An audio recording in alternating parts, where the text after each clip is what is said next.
This is a fragment of the short story called The Telltale Heart by Edgar Allan Poe.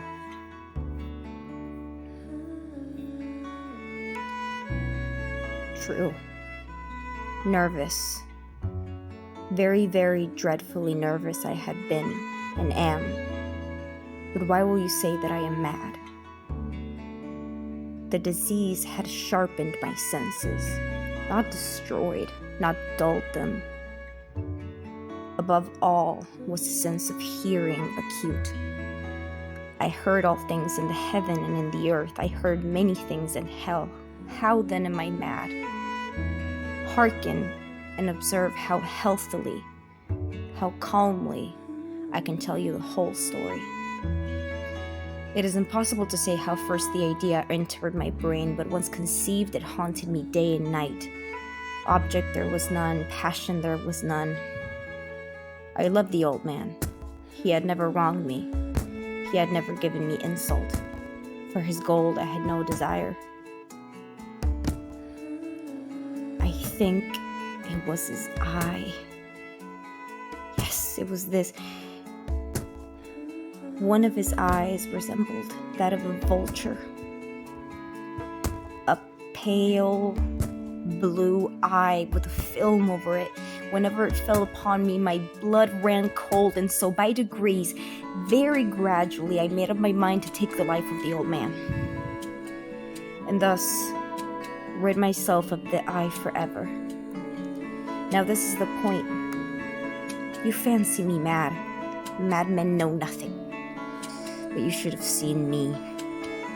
You should have seen how wisely I proceeded, with what caution, with what foresight, with what dissimulation I went to work. I was never kinder to the old man than during the whole week before I killed him. And every night, about midnight, I turned the latch of his door and opened it. Oh, so gently. And then, when I had made an opening sufficient for my head, I put in a dark lantern, or closed so that no light shone out. And then I thrust in my head. Oh, you would have laughed to see how cunningly I thrust it in. I moved it slowly, very, very slowly, so that I might not disturb the old man's sleep.